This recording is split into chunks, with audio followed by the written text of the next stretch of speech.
Donc, la dernière fois qu'on s'était vu, on avait parlé du fait que on avait commencé le premier chapitre de Tanya et on avait expliqué qu'on a deux âmes. On a une âme divine et une âme animale. Tu m'entends bien? Ouais, super. Donc on a deux âmes, une âme divine, une âme animale. Et on avait commencé à expliquer qu'il y a trois niveaux d'hommes qui sont le tzaddik, le bénoni et le rachat. L'homme, le tzaddik qui est le sage, le bénoni qui est l'homme moyen et le rachat qui est l'homme mauvais. On avait expliqué un petit peu c'était quoi ces trois catégories. Et pour pouvoir comprendre ces trois catégories, il fallait d'abord comprendre comment on fonctionne, comment notre âme fonctionne, comment tout ce qui est à l'intérieur de nous, ça va fonctionner, ça va agir. En fait, c'est un peu comme si qu'on veut jouer aux échecs sans connaître chaque pion, comment il bouge, voilà, les règles du jeu. Si je sais pas comment ma reine elle peut bouger et si je sais pas comment mon petit cheval et comment chaque pion il peut bouger, c'est quoi ses points forts, c'est quoi ses points faibles, je vais pas réussir à jouer et même si je vais réussir à jouer, je vais perdre. Ok? Donc le but du jeu maintenant, c'est que nous, il faut qu'on apprenne chaque pion, chaque partie de nous, comment elle fonctionne, c'est quoi ses points forts, c'est quoi ses points faibles, pour pouvoir réussir à mener à bien notre mission, pour pouvoir réussir à gagner notre bataille, entre guillemets, et réussir à aller dans le bon chemin.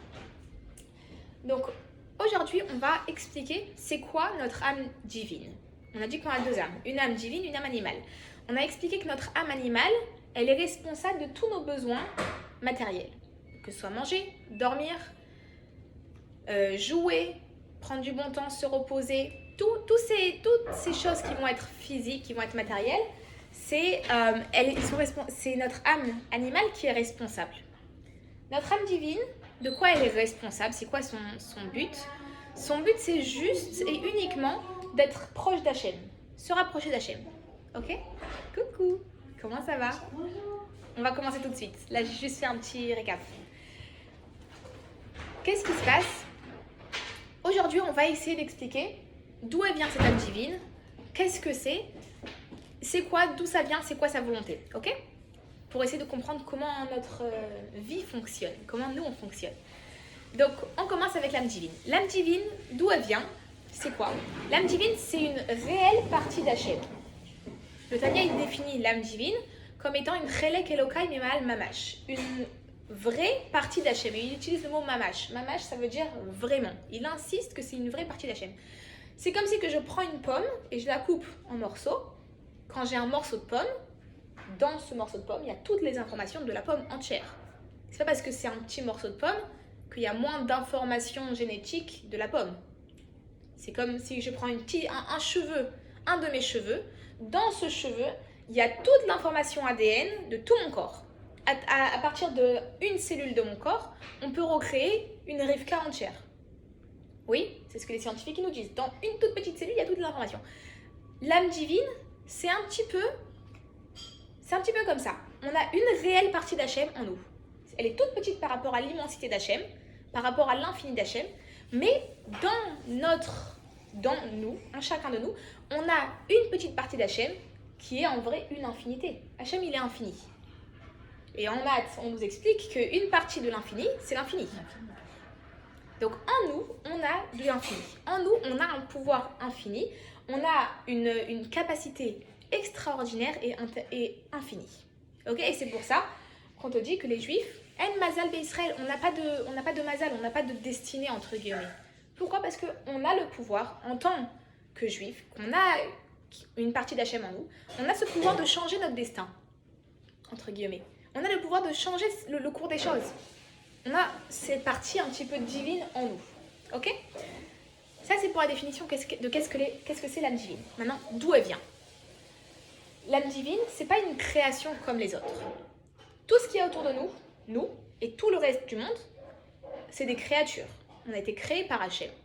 L'âme divine, c'est pas une créature en soi, puisque c'est une partie d'Hachem. L'âme divine, en fait, c'est un élément qui a été envoyé sur Terre pour faire le lien entre le créateur et la créature, entre Hachem et nous. Ok, donc c'est pas une créature au sens propre, c'est pas une réelle créature qu'Hachem il a créée, notre âme, mais c'est plus une partie d'Hachem qu'il a envoyée sur terre pour pouvoir faire le lien entre nous et lui. Ok? Comment l'âme divine elle a été envoyée sur terre? La première fois qu'il y a une âme divine qui est descendue sur terre, c'était pour qui? Adam. Adam, exactement. Adam, quand Hachem il a créé, comment il a créé Adam? Hachem il a pris de la terre, il a formé un homme et il a... Qu'est-ce que tu as dit? Il a soufflé. Il a soufflé dans ses narines. Maintenant, pour tout le reste de la création, Hachem il n'a pas soufflé, Hachem il a parlé. Quand on ouvre le fromage, qu'est-ce qu'on voit? Vayomer Hachem, Yehi Or, Vayehi Or. Hachem il a dit que la lumière soit et la lumière fut. Comment Hachem il a créé tout le monde? En parlant, par la parole. Il a dit, je veux que ce soit qu'il y ait la lumière, je veux qu'il y ait un firmament dans le ciel, je veux que les eaux elles se séparent de la terre. Il a dit chaque chose de la création, il a parlé. Quand il s'agit de l'âme, Hachem il a insufflé, il a soufflé. Maintenant, c'est quoi la différence entre la parole et le souffle? La différence entre la parole et le souffle. La parole et le souffle. Ouais. La parole c'est extérieur, non.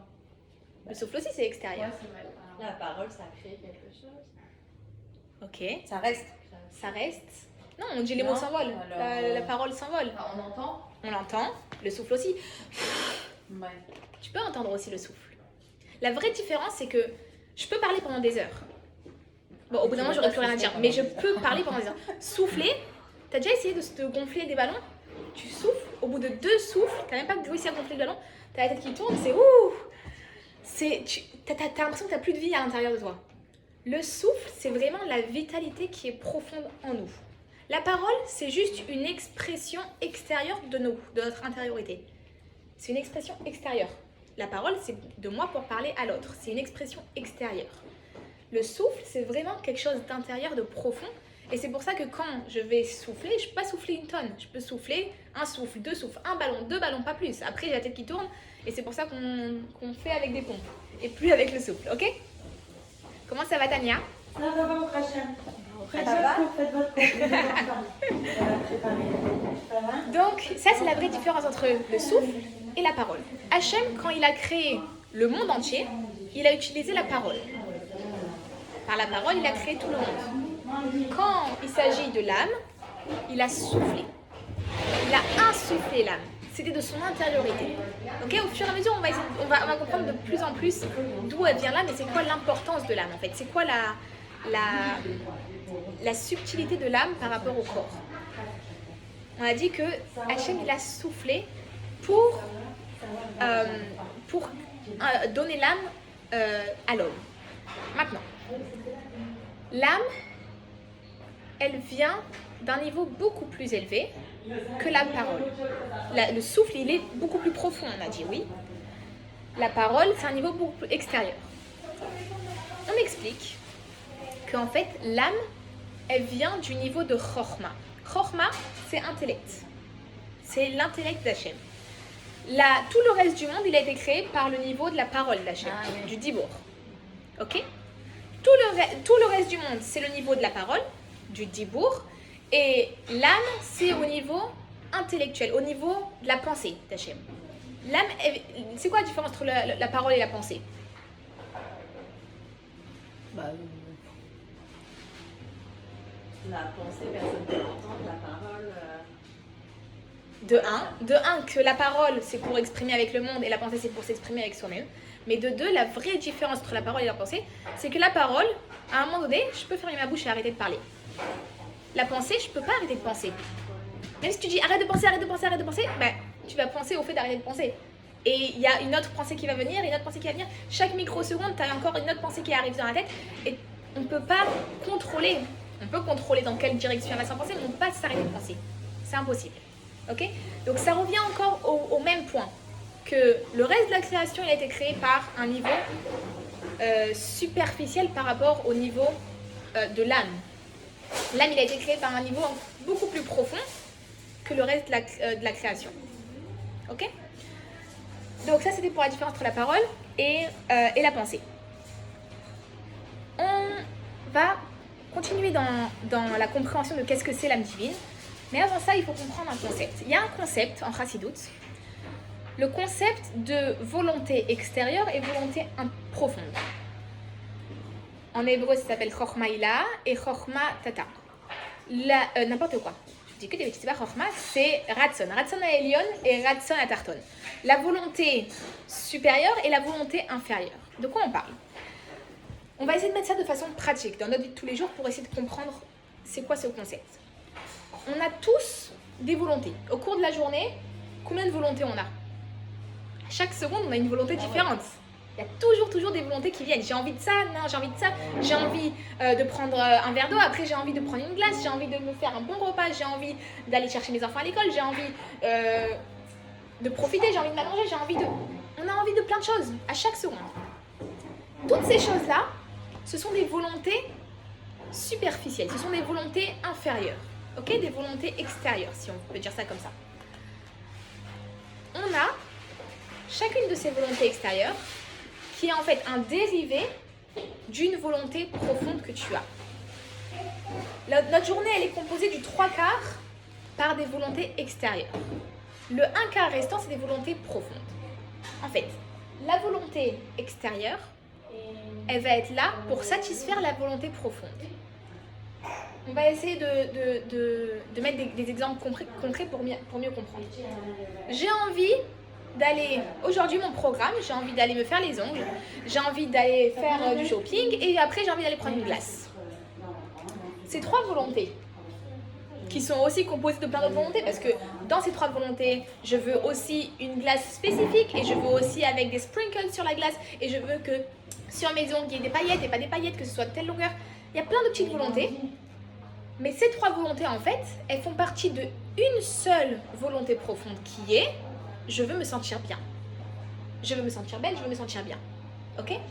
Donc en vrai, on a toute la journée qui est composée de plein de volontés extérieures, de volontés superficielles. Et ces volontés superficielles, on peut les regrouper dans des volontés profondes. Ok? Les volontés profondes qu'on a, il n'y en a pas une tonne. Se sentir bien, se sentir aimé. Il n'y a pas beaucoup de vraies volontés profondes. Tout le reste, c'est juste des dérivés de ces volontés profondes. Maintenant, si on repart dans notre concept qu'on est en train d'expliquer. Hachem, il a aussi ces 2 volontés, Ratson à Elion et Ratson à Tarton. Les volontés superficielles, c'est tout ce que le monde tout ce que Hachem il a créé. Le monde entier que Hachem il a créé, c'est la volonté superficielle d'Hachem. La seule chose qui est la volonté profonde d'Hachem, pourquoi Hachem il a créé le monde? Parce que il voulait créer l'âme divine. Il voulait mettre sur terre une âme divine. L'âme, ça c'est la volonté profonde d'Hachem. Tout le reste du monde, c'est juste un moyen de pouvoir faire en sorte de faire descendre cette âme sur terre. Donc, l'âme que tu as au fond de toi, c'est la raison pour laquelle Hachem il a créé le monde entier. Et c'est pour ça qu'on dit Bishvili Nivra Olam, pour moi le monde il a été créé. Chaque juif doit se dire pour moi le monde il a été créé. Hachem il a créé le monde entier juste pour moi. Pourquoi? Parce que tout le monde entier que Hachem il a créé, c'est juste des volontés extérieures par rapport à la volonté profonde qui est mon âme divine à moi. Mon âme divine qui est au fond de moi. Ok? On va continuer un petit peu plus profondément. Donc on a expliqué d'où vient l'âme, c'est quoi sa source, d'où ça vient. Maintenant, on va essayer de comprendre un petit peu le fonctionnement de l'âme. Ok? Qu'est-ce que ça fait? Le fait d'avoir une âme en moi, qu'est-ce que ça fait? On va prendre l'exemple d'une relation père-fils. Ok? On est d'accord que la relation parent-enfant, c'est, pour ne pas dire la plus, mais une des relations les plus fortes au monde. Oui? Concrètement, qu'est-ce qui fait que la relation parent-enfant, elle est tellement forte? Qu'est-ce qui fait qu'un père, il aime tellement son fils? Est-ce que c'est les bonnes notes qu'il ramène de l'école? Est-ce que c'est son bon comportement? Est-ce que c'est le fait qu'il a bien aidé sa maman? Est-ce que c'est le fait qu'il... Ou bien qu'est-ce qui fait qu'un père va un peu moins aimer son fils? C'est quoi? C'est parce qu'il va avoir des mauvaises notes à l'école? C'est quoi qui va être la caractéristique? Qu'est-ce qui va définir est-ce qu'un père, il va aimer son fils ou pas? Bah, il fait partie de lui. Il fait partie de lui, exactement. Il n'y a pas de raison extérieure. Toutes ces raisons extérieures, c'est des choses qui sont superficielles. C'est pas la vraie raison. S'il a des bonnes notes, ok, c'est cool. Mais concrètement, en général, quand est-ce qu'on voit les vrais sentiments, c'est dans des moments de crise. S'il y a le fils qui va être kidnappé, que ce soit, Shalom, que ça arrive à personne, mais que ce soit le fils qui ait des bonnes notes à l'école ou le fils qui ne respecte pas ses parents, dans les deux cas, le père il va réagir de la même façon. Il va vouloir coûte que coûte le ramener à la maison, quoi qu'il en coûte. Il va pas commencer à réfléchir, ah non mais lui ce jour-là il m'a pas écouté, en plus la veille on s'est disputé, il m'a manqué de respect. Si je vais payer telle somme pour le ramener, combien de temps ça va me prendre pour que ça me rembourse quoi. Il va avoir un bon métier, il va pas réfléchir à ça. Le père il va directement tout faire pour récupérer son fils. Pourquoi? Comme tu l'as dit, parce qu'il fait partie de lui. Ça veut dire quoi il fait partie de lui? On va d'abord, je vais d'abord vous raconter une petite histoire pour illustrer ça. Et après ça, on va essayer de comprendre plus profondément le mécanisme de pourquoi il fait partie de lui. Cette histoire, elle se passe en Inde. Ok? Dans un Bet Rabat en Inde, il y a une jeune fille israélienne. En général, les Israéliens, après l'armée, quand ils ont 18 ans, 19 ans, 20 ans, ils finissent l'armée. Ils veulent un an pour aller voir le monde, s'amuser. Et en général, la destination par défaut, c'est l'Inde. Ok? Une de ces filles-là, une de ces filles israéliennes, qui vient d'ailleurs d'un kibbutz, elle arrive au Bet Rabat en Inde et elle va voir le chaliar qui est là-bas et elle lui dit: moi je crois pas en Dieu. Toute la Torah, c'est de la grosse bêtise, moi je crois pas en Dieu. J'ai vu des choses dans ma vie, je crois pas en Dieu. Et le chaliar, il était un petit peu, il se sentait un peu taquineur ce jour-là. Il a dit: tu sais quoi, je respecte ça, tu crois pas en Dieu, je respecte. Tu sais quoi, si à ce point tu crois pas en Dieu, tu vois, il y a le Haron, l'armoire avec les Sefer Torah à l'intérieur. Va, prends le Sefer Torah et tu peux le jeter par terre. Je te donne l'autorisation. Pas du tout, c'est pas respectueux pour vous. C'est votre Sefer Torah. En plus, ça coûte cher, c'est pas respectueux. Non, mais moi, t'inquiète pas. Moi, tu sais quoi? Si ça te fait plaisir, prends le Sefer Torah, va dans mon bureau, tu fermes toutes les fenêtres, tu fermes la porte, tu jettes le Sefer Torah, tu le récupères, tu me le ramènes. Au moins, je le vois pas. Y a pas de, tu me manques pas de respect. Moi, je le vois pas. Tu me le ramènes et après, tu me dis ce que tu ressens. Et elle commence à sortir plein d'excuses. Non, mais en plus ça coûte cher, ça va l'abîmer, et ci et ça. Et à chaque fois, elle lui dit: non, mais t'inquiète pas. Moi, t'inquiète pas, je le ferai réparer. C'est à mes frais. Et le chaliar, il lui donne plein d'excuses. Oh, t'inquiète pas, tu peux le faire, vas-y, fais-le. Fais-le. Et à la fin, elle dit: mais je peux pas le faire. Il dit: mais pourquoi? Mais je sais pas. Je sais pas, je peux pas le faire. Et là, le chaliar lui a commencé à lui expliquer, à lui dire qu'en fait, notre âme à l'intérieur de nous, chacun en a une âme, et cette âme, des fois, elle est endormie.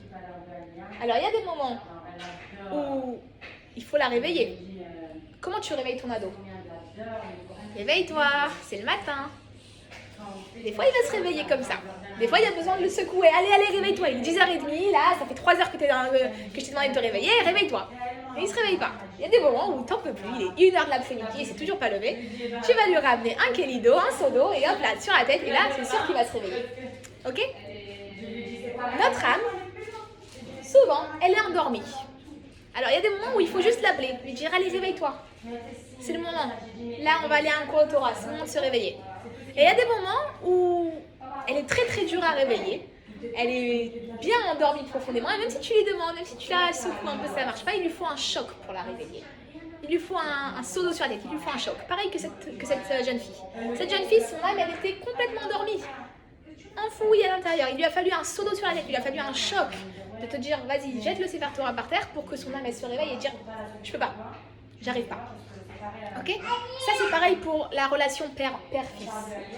Des fois, la relation père-fils, elle est un peu tendue, elle est un peu couverte, elle est un peu endormie. Cet amour père-fils, il est un peu endormi. Et il faut des fois, un choc pour pouvoir réveiller cet amour. Mais cet amour, il est là profondément, il est là. Ok? Donc maintenant, on repart sur notre déroulé.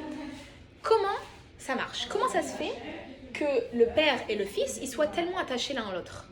Comment ça se fait? Si on part dans le fonctionnement concret, comment ça marche physiquement? La pensée du père, elle va créer une semence. Cette semence, elle va aller se faire fertiliser chez la maman. Et après, la maman, elle va entretenir cet embryon qui va devenir un bébé. Ok? Donc concrètement, d'où il vient le bébé? à la base de la pensée du Père. Oui, c'est la pensée du Père qui a créé la semence. Oui, on est d'accord. Maintenant, si on va continuer un peu plus tard, le bébé, il va naître, il va grandir. Qu'est-ce qui va diriger ce bébé? C'est son cerveau. Son cerveau, il va diriger chaque membre de son corps, chaque chose, chaque parole qu'il va dire, toutes les choses vont être dirigées par son cerveau. Ok? Donc concrètement, le cerveau qui dirige cet enfant, à quoi il ressemble le plus? Il ressemble le plus à sa source. C'est quoi la source de l'enfant à la base? On a dit c'est la pensée du Père, c'est le cerveau du Père. La chose qui ressemble le plus au cerveau de l'enfant qui dirige l'enfant, c'est le cerveau du Père, c'est sa source. Ok? Maintenant on repart dans ce qu'on disait sur l'âme. L'âme, elle vient de la pensée d'Hachem. C'est ce qu'on avait dit. Elle vient de sa chorma, de la pensée d'Hachem. C'est le niveau le plus profond d'Hachem. Notre âme, elle va, pareil que pour l'enfant, qui va descendre à travers, qui va aller chez la maman, qui va pendant 9 mois se développer pour arriver à avoir un bébé. Notre âme, de la même façon, elle va avoir tout un processus pour arriver dans ce monde. C'est quoi ce processus? Je pense que tu as dû commencer à apprendre ça avec les Café Gastock. Qu'est-ce qui se passe? C'est quoi ce processus? C'est qu'en fait, notre âme, qui est de base chez Hachem, elle va devoir descendre à travers tout un enchaînement de mondes. Il y a 4 mondes en tout. Ok? Le premier monde, c'est le monde de Hatzilut. Le deuxième monde, c'est le monde de Bria. Après, on a Yetzira. Et enfin, le 4e monde, c'est le monde dans lequel on vit maintenant. C'est le monde physique. Les 3 autres mondes, ils ne sont pas physiques. Ils sont spirituels. Ok? Donc, le monde physique de Asiya, c'est le nôtre. Notre âme, elle doit passer à travers ces 4 mondes différents. Et à chaque fois, elle va recevoir une contraction pour arriver jusqu'à dans notre corps, pour arriver jusqu'à nous. Ok? Là, on a compris d'où elle vient l'âme, c'est quoi son cheminement. Comme le bébé. La pensée du père, elle va être transformée jusqu'à en arriver à être le cerveau de l'enfant. Ok, on y est? Bien. On va continuer à aller un peu plus loin, il faut bien me suivre. On se retrouve avec le fait que notre âme, elle vient de la pensée d'Hachem. Maintenant, il y a une phrase dans la Torah qui nous explique, qui nous dit que, je vais retrouver la phrase en hébreu, Bani matem l'Hachem Elokechem. On est tous les enfants d'Hachem. Concrètement. Ça va être quoi l'explication de cette phrase? C'est que chacun de nous, en fait, on est des enfants individuellement à Hachem, mais on est aussi tous un peuple uni, comme un enfant, comme un seul homme avec un seul cœur. Keish echad belev echad. On est tous un seul fils de Hachem en vrai. Que tout le peuple, il peut être réuni et il compose un seul homme, une seule âme. Ok? Maintenant, si on prend tout le peuple, on le réunit, on en fait un petit bonhomme. Ce sera qui le cerveau de ce bonhomme? Le cerveau de ce bonhomme imaginaire qui est composé par tout le peuple? Oui, mais ce serait qui? Si on prend tous les gens, on les réunit et on forme un petit bonhomme. Le cerveau, la partie la plus élevée du peuple, ce serait quoi? Ce serait les tzadikim. On est d'accord? Le cerveau du peuple, le cerveau c'est l'organe le plus élevé du corps. C'est qui les personnes les plus élevées du peuple? Ce sont les tzadikim. On est d'accord avec ça? Donc comment est-ce qu'on peut faire? Comment l'enfant il va faire pour se sentir connecté à son père? Comment l'enfant est le plus connecté? Par son cerveau. Son cerveau, il est le plus connecté au cerveau du père. C'est ce qu'on avait dit. Nous, comment on peut faire pour se connecter à Hachem le plus? Sachant que notre âme vient du cerveau d'Hachem, en se connectant au cerveau du peuple, au cerveau du peuple juif, on va pouvoir se connecter à Hachem. Ça veut dire quoi? Moi, en me connectant au tzadikim, en étant connecté, en étudiant les paroles des tzadikim, en étudiant la Torah, en me connectant au tzadikim, je me connecte à Hachem directement. C'est, on va dire, le shortcut pour pouvoir réussir à se connecter le plus facilement à Hachem. Parce qu'un tzaddik, c'est humain, c'est physique. Je peux me connecter à lui facilement. Il m'a donné des livres, il m'a donné des études, je peux l'étudier. Il m'a donné des ségoulottes, il m'a donné plein de choses, le tzaddik. Je peux me connecter à lui très facilement. Par un intermédiaire physique. Exactement. Donc, par cet Et la intermédiaire. petite, elle est descendue là. Je sais pas ce que c'est en bas. La porte, elle est ouverte. Attention, elle Elle est a montée? Non, elle est failli descendue. tomber. Elle est là. Elle est là. Ah oui, ça va. Ah bon, ok, pardon, je savais pas comme elle est tombée. Viens, C'était peut-être la cave. Oh, c'est bon, elle va bien. Je savais pas ce que c'était. Donc on revient là où on était. On a expliqué qu'en fait, en se connectant par cet intermédiaire physique, je peux réussir à me connecter beaucoup plus facilement à Hachem, qui n'est pas physique, donc qui est beaucoup plus compliqué à être connecté. Ok? C'est quoi la différence entre un tzaddik et nous? C'est que le tzaddik, il voit une réalité différente de nous. Nous, la réalité qu'on voit, elle est physique. Je vois un fauteuil, je vois une table, je vois un jus, je vois de la farine, je vois toutes ces choses-là. Le tzaddik, qu'est-ce qu'il va voir? Il va voir une réalité spirituelle. Il va voir le potentiel de spiritualité qu'il y a en chaque chose. Quand il va voir le jus, il ne va pas voir un jus qui est un jus d'orange ou un jus de fraise qui va être très bon. Il va voir un jus dans lequel il peut faire la bracha chez Akol. Il va voir une réalité spirituelle de la réalité, en fait. Une réalité un petit peu différente. Ok? Donc nous, en s'attachant à ce tzaddik, on va réussir plus facilement à s'attacher à Hachem directement, qui est, on rappelle, le cerveau. Ok? On fait le lien entre le cerveau du bébé et le nôtre. Là maintenant, on a compris c'est quoi notre âme divine. Concrètement, une âme divine, c'est quoi? C'est une réelle partie d'Hachem, qui vient de sa profondeur, de son souffle, de sa pensée, de sa profondeur. Pas juste de sa parole, mais de sa profondeur. L'âme divine, c'est de sa profondeur, la profondeur d'Hachem, qui a été envoyée dans ce monde pour me faire un lien entre mon corps et Hachem. Réussir à me connecter, moi, avec Hachem. Et c'est quoi le moyen le plus facile pour se connecter, le shortcut, le raccourci pour se connecter? C'est à travers les tzadikim de la génération. Ok? Donc voilà, si ça c'était clair, on a terminé pour aujourd'hui. C'était voilà, sur l'âme divine. C'est clair? Ouais. Est-ce qu'il y a des questions? Quel intermédiaire physique, par exemple, aujourd'hui, enfin, en